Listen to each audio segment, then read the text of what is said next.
C'est quoi le levain et comment ça marche? Aujourd'hui, on va plonger ensemble en profondeur dans la compréhension du levain. Dans cette vidéo, je vais aborder les questions « Qu'est-ce que c'est concrètement le levain et comment ça marche ?» mais aussi « Comment le nourrir ?»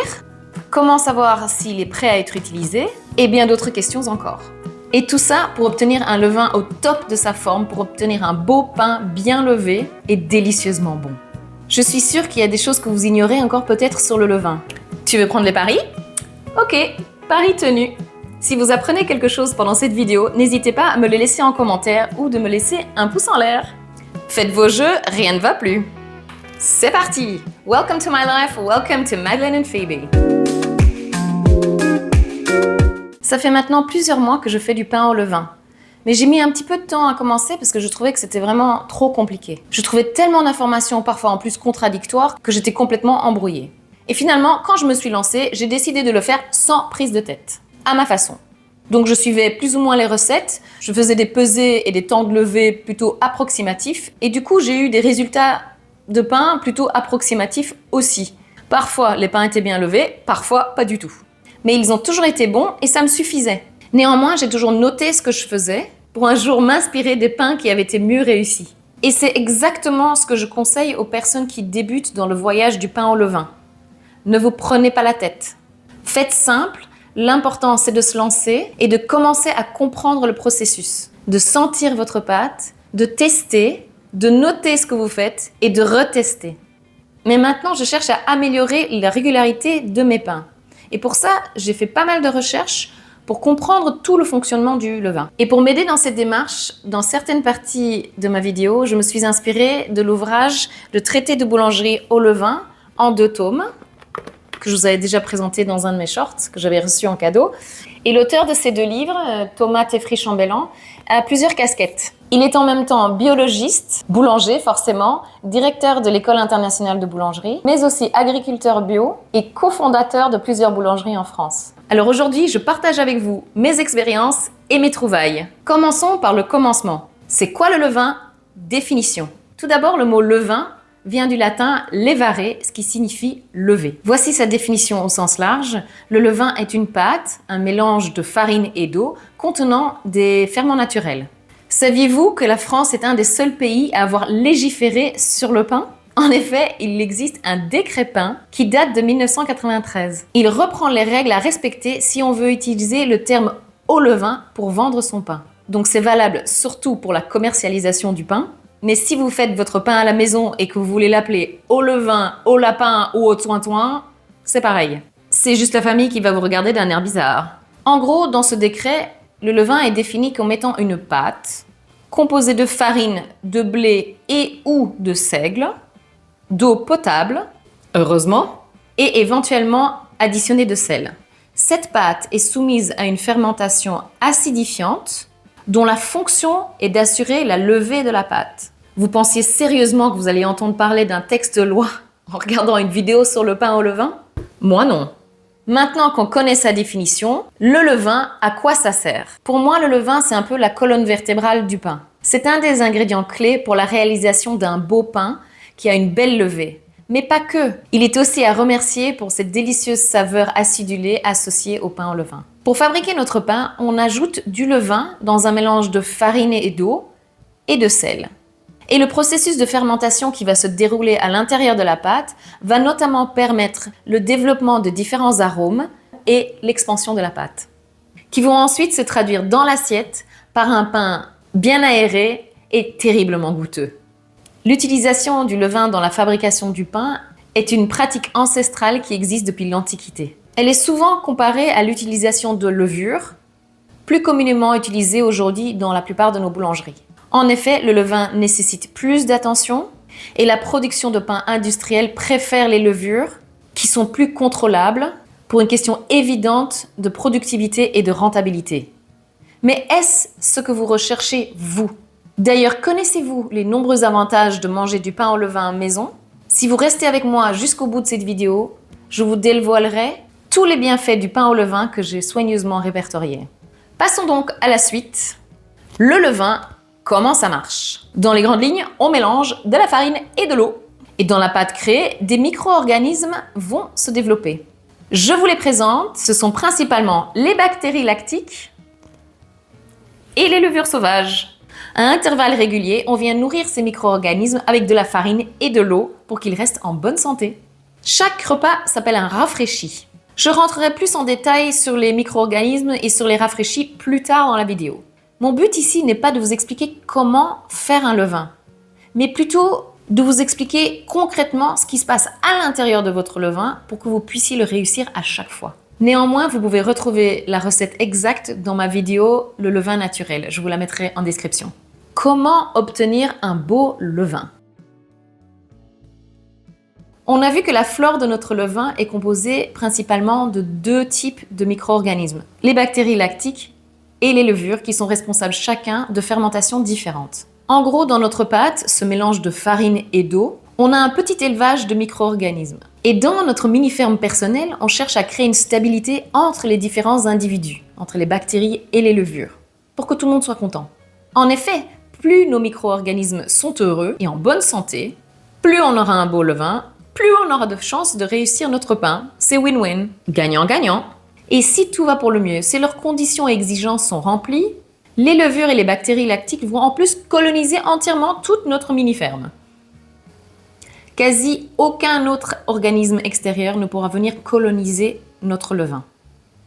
C'est pour ça qu'on observe que très rarement des moisissures sur les levains actifs. Moi-même, depuis que j'ai commencé mon pain, je n'en ai jamais trouvé.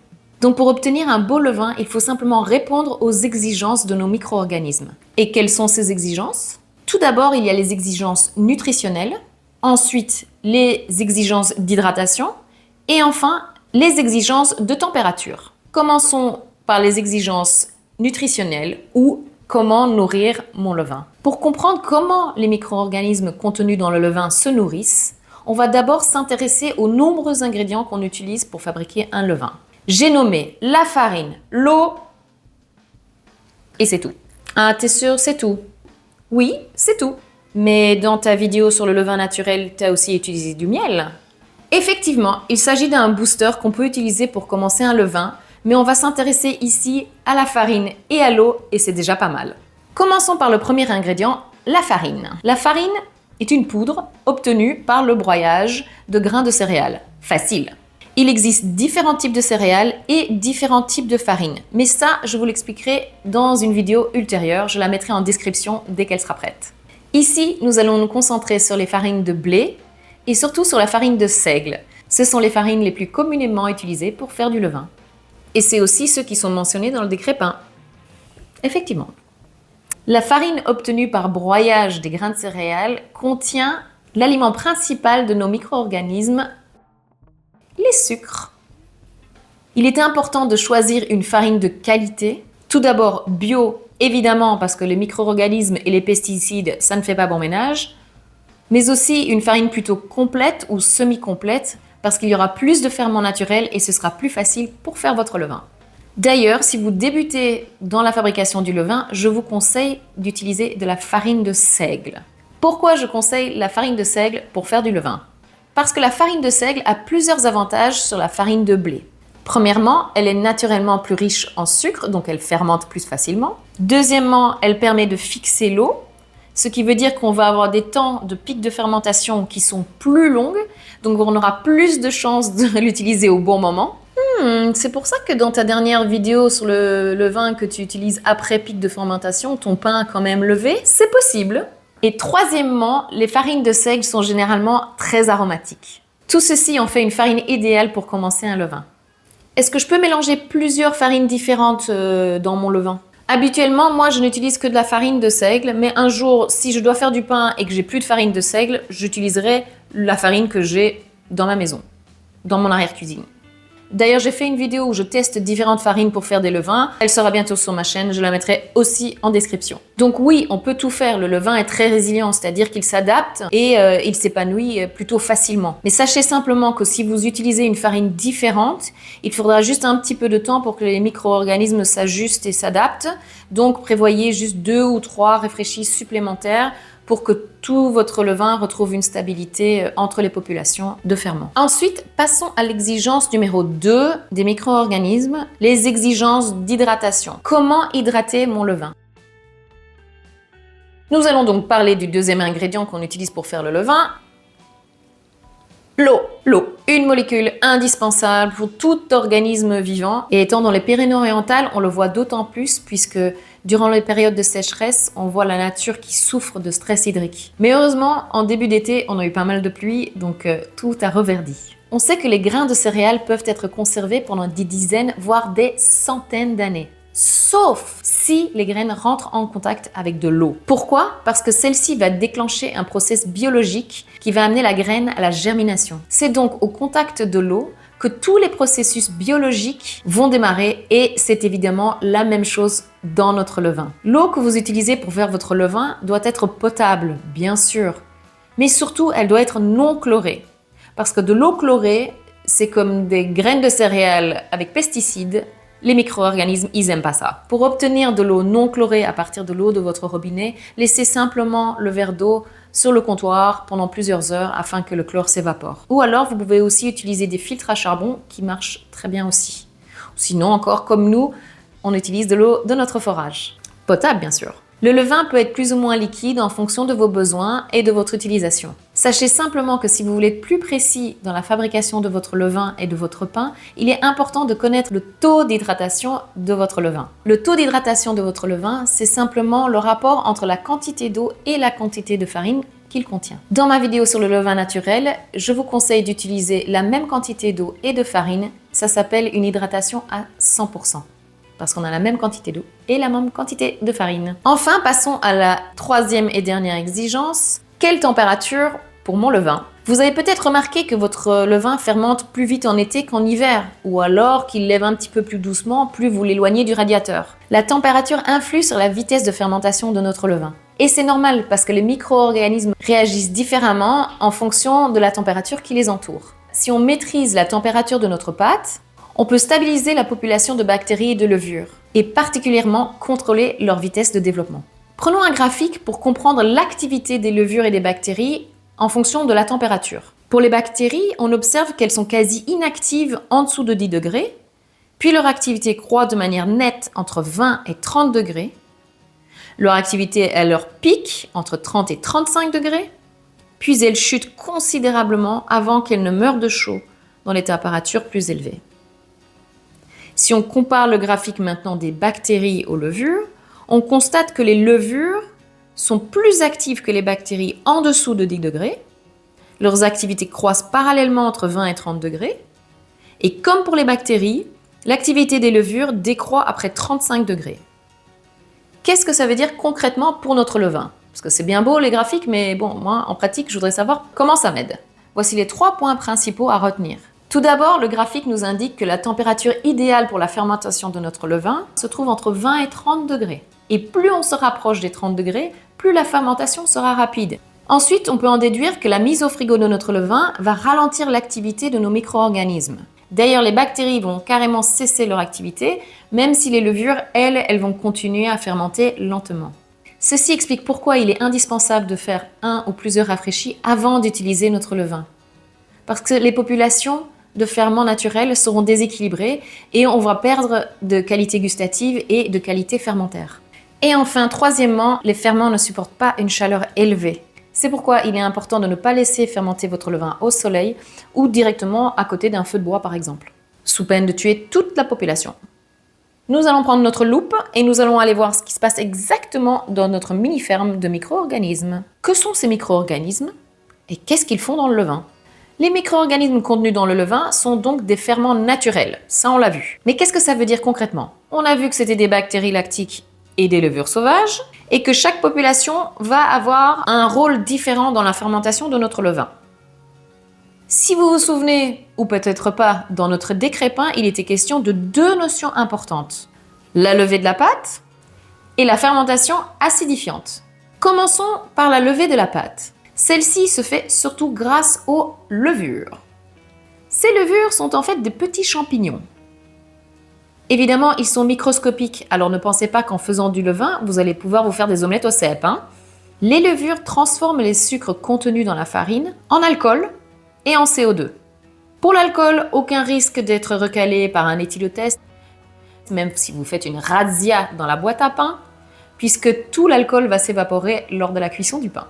Par contre, ce qui nous intéresse beaucoup ici, c'est le CO2, car c'est ce gaz carbonique qui va être responsable des nombreuses petites bulles qu'on peut trouver dans notre levain et de sa texture aérée.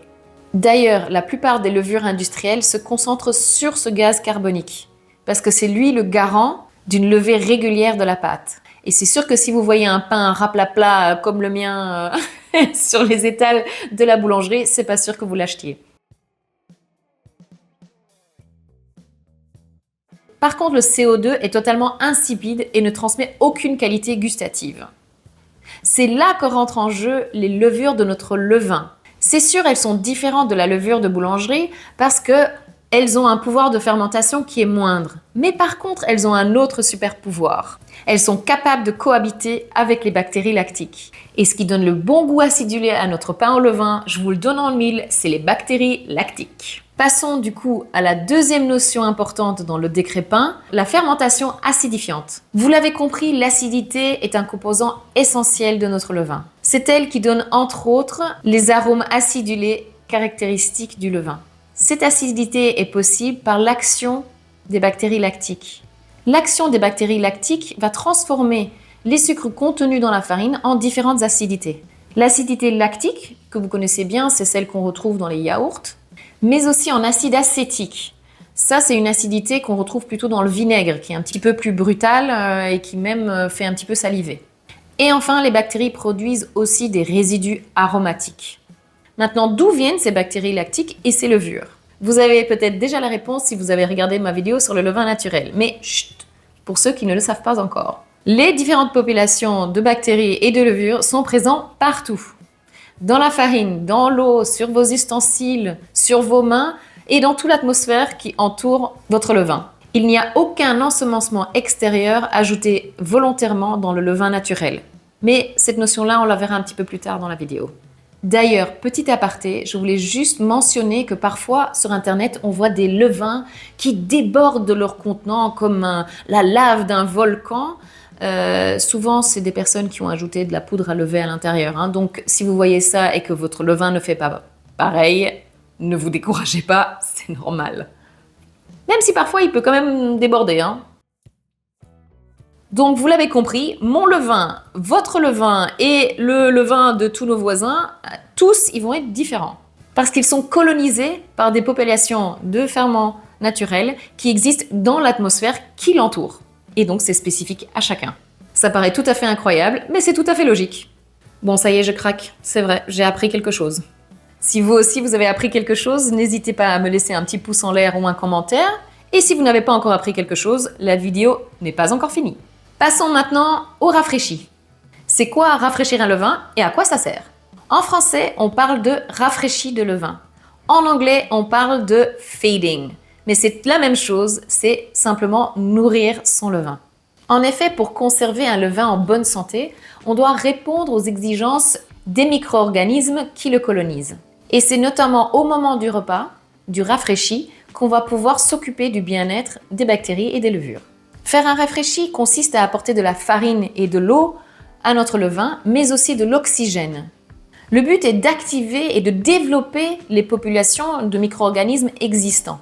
On les nourrit avec de la farine, on les réchauffe et on les hydrate avec de l'eau, et pour finir, on les oxygène en mélangeant la pâte.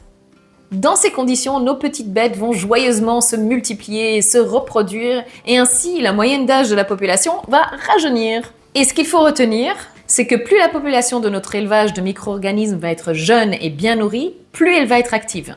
Plus elle va être active, plus elle va assurer la fermentation de notre levain, et plus on aura une grande fermentation de notre levain, plus on aura de chances d'avoir un beau pain bien levé avec un goût irrésistible. À l'inverse, si on délaisse notre élevage, qu'on oublie de la nourrir, à ce moment-là, les habitants vont peu à peu manquer de nourriture et devenir plus faibles jusqu'à mourir.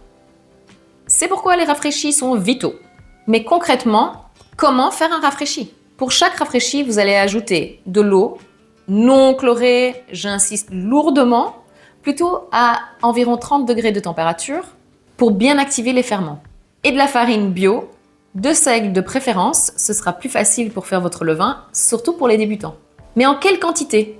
Alors prenons l'exemple de ma vidéo sur le levain naturel. À chaque rafraîchi, je vous conseille d'ajouter les mêmes proportions de farine et d'eau. Soit pour 40 g de levain, je vous conseille d'ajouter 40 g de farine et 40 g d'eau. C'est donc un levain à 100% d'hydratation. Dans le levain de base, celui de ma vidéo, il y a déjà 20 g de farine et 20 g d'eau. On y ajoute 40 g de farine et 40 g d'eau. Donc après un rafraîchi, j'ai une égale proportion des ingrédients, soit 60 g de farine et 60 g d'eau. Mais je reviendrai plus en détail sur l'hydratation dans une prochaine vidéo. Je vous la mettrai en description dès qu'elle sera faite. Par contre, juste une astuce avant de voir cette vidéo.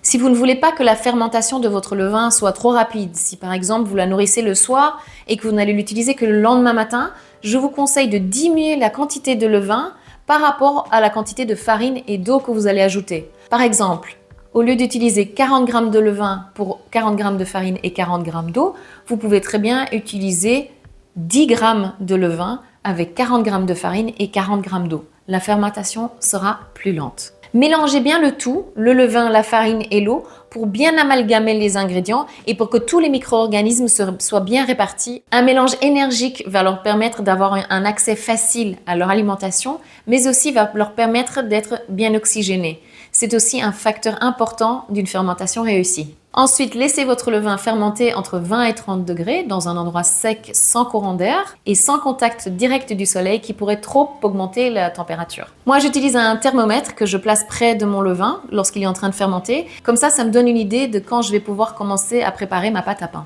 À quelle fréquence je dois faire mes rafraîchis? Il n'y a pas de règle stricte dans la fabrication de notre levain. Et c'est normal parce que nous avons tous des levains différents et des facteurs extérieurs différents. Température, altitude, hygrométrie et d'autres. Vous trouverez donc autant de recettes qu'il y a de boulangers.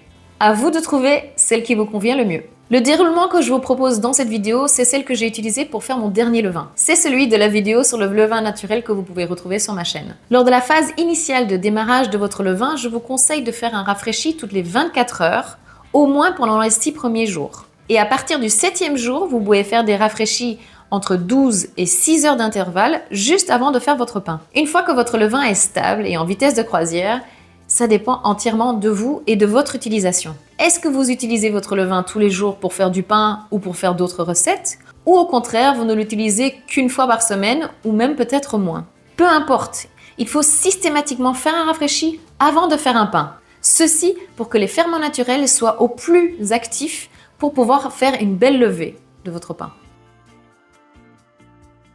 Maintenant, le nombre de rafraîchis va dépendre de l'âge de votre levain et de la température de conservation de votre levain. Si votre levain est jeune, prenez patience. Il lui faut du temps pour arriver à maturité, à ce que les populations trouvent une stabilité.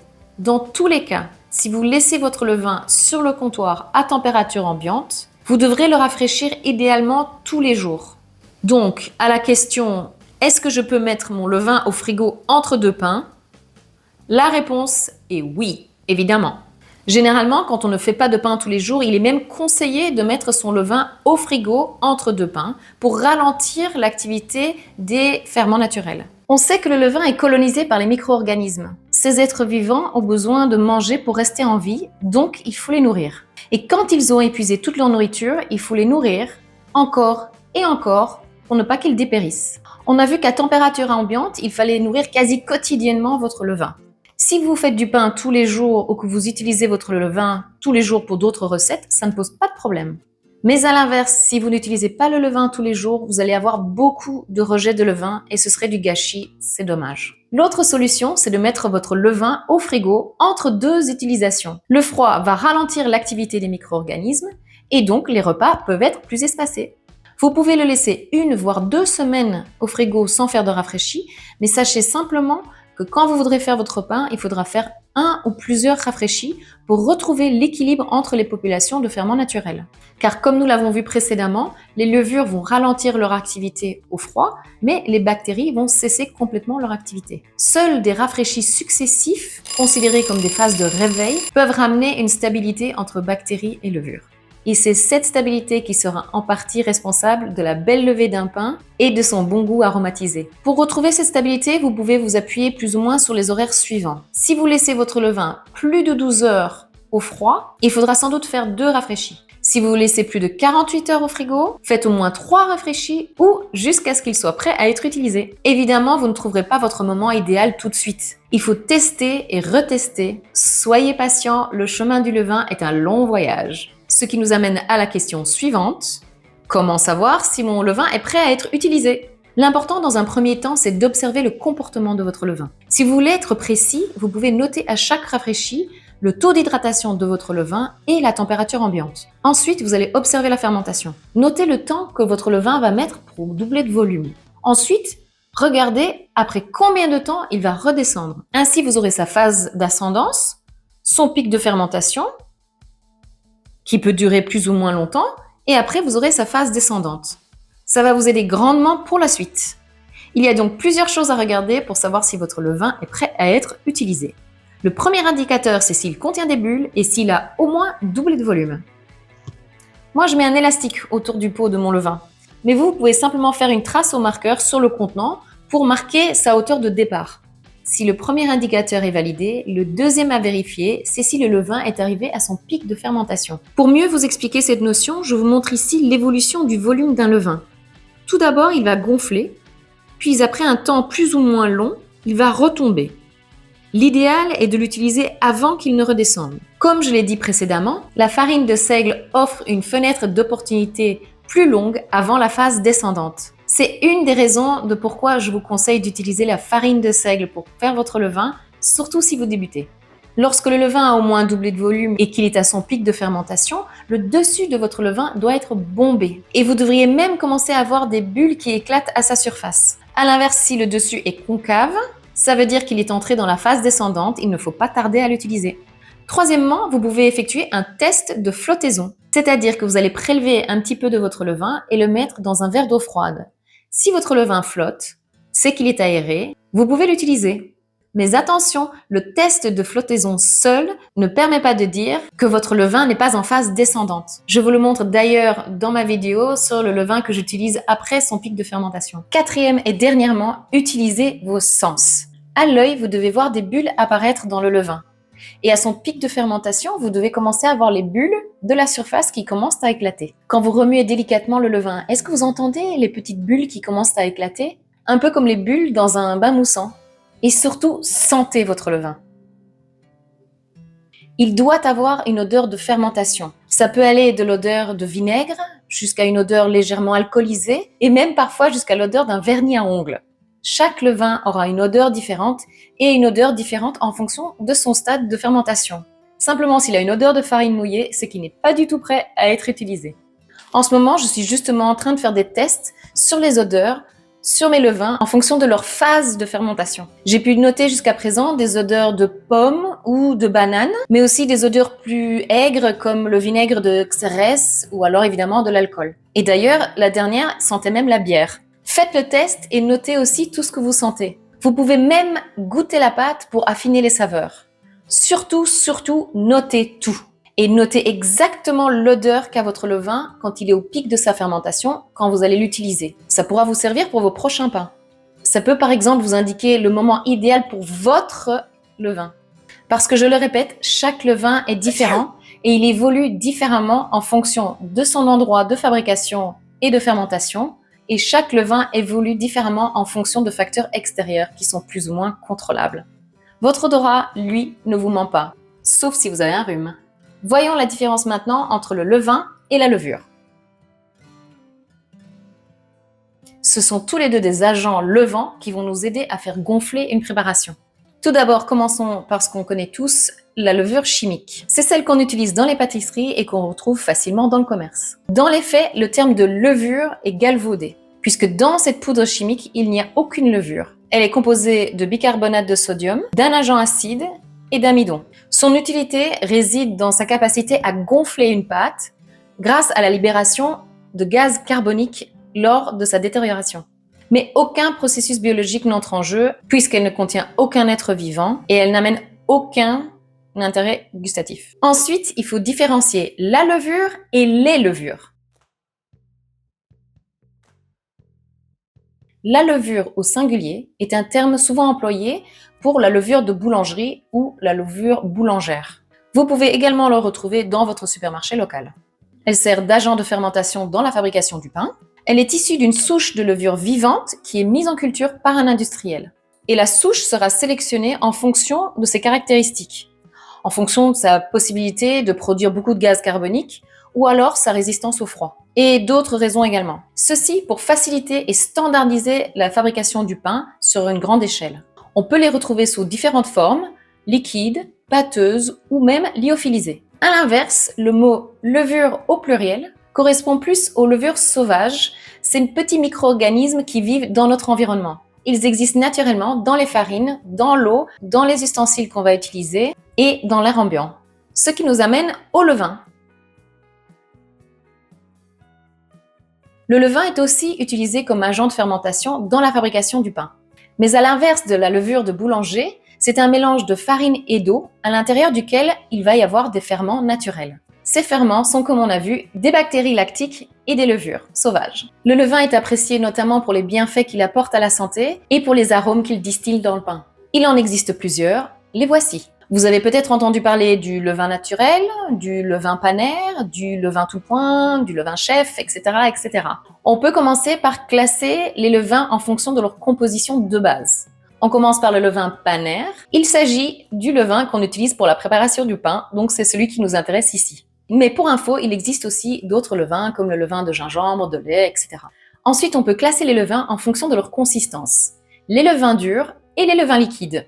Et puis tout ce qui est entre les deux. Il s'agit simplement d'un taux d'hydratation de la pâte. 50% d'hydratation pour les levains durs et 100% pour les hydratations de levain liquide. Pour calculer l'hydratation de votre levain, vous devez calculer le pourcentage entre la quantité d'eau et la quantité de farine dans votre levain. Dans la vidéo que j'ai faite sur le levain naturel, je vous conseille une hydratation à 100%, c'est-à-dire une égale quantité de farine et d'eau. Mais vous pouvez modifier ces quantités sans problème. La formule est la suivante. La quantité d'eau divisée par la quantité de farine fois 100 égale votre pourcentage d'hydratation. Ça vous aidera pour vos prochaines recettes de connaître son taux d'hydratation. Ensuite, le levain naturel. En quoi le levain naturel se distingue du levain tout court? En fait, le terme de levain naturel est communément utilisé, mais il est interdit dans la commercialisation des pains au levain, car il serait mensonger de l'appeler naturel puisqu'il y a quand même une intervention humaine dans sa fabrication. Il faudrait utiliser le terme de levain spontané pour indiquer que les ferments qui sont présents dans le levain y sont arrivés totalement naturellement, sans ajout volontaire. Après, on peut classer le levain en fonction de sa phase de fermentation. Le levain chef est celui que vous avez dans votre bocal au frigo. C'est votre souche. Et au fur et à mesure des rafraîchis, les populations de micro-organismes vont se stabiliser. Et à ce moment-là, vous aurez un levain tout point, celui qui est prêt à être utilisé. Après, nous avons les levains utilisés en boulangerie qui peuvent être classés en 3 types.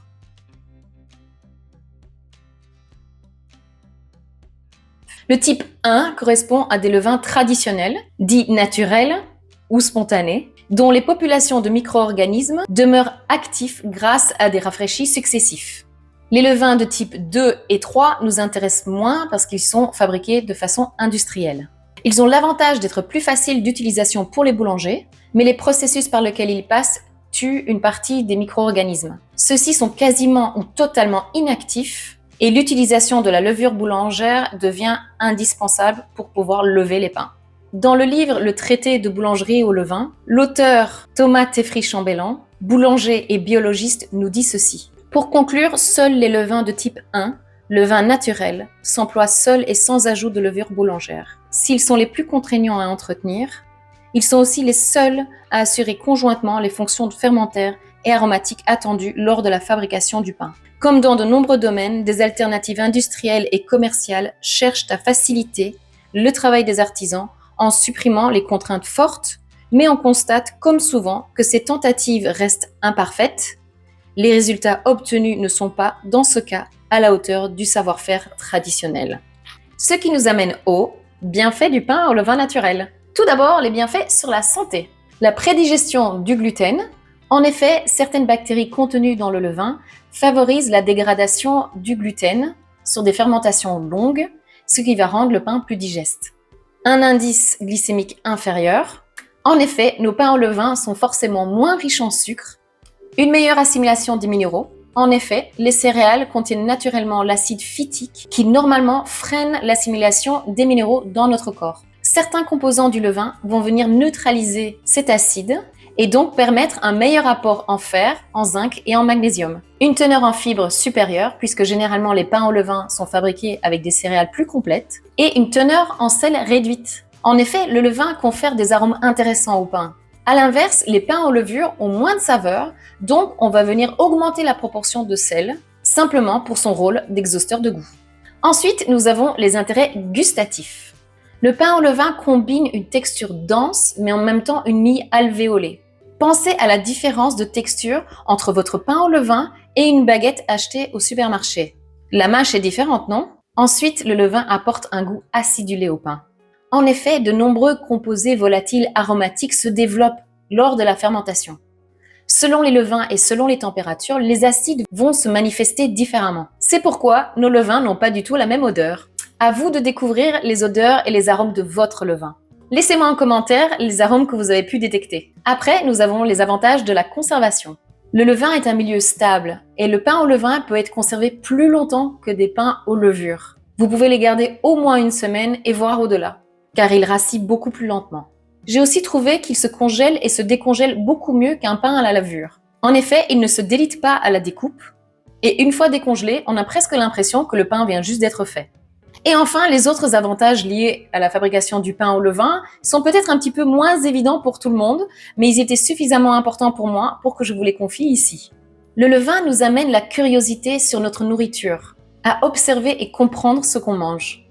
Le levain nous apprend à ne pas abandonner, parce que le levain par lui-même est résilient. Le levain nous apprend la rigueur, parce que c'est un organisme vivant dont il faut prendre soin.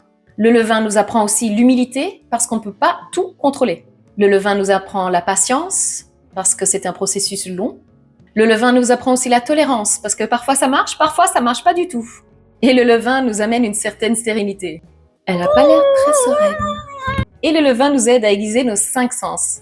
Si avec tout ça, vous n'êtes pas convaincu de faire votre propre pain à la maison, je ne sais plus quoi faire. Si, peut-être. Pour l'instant, je ne vous ai parlé que du levain. Et si maintenant je vous parlais du pain au levain? Comment ça fonctionne? Les durées de fermentation? Pourquoi la pâte se lève en cuisson?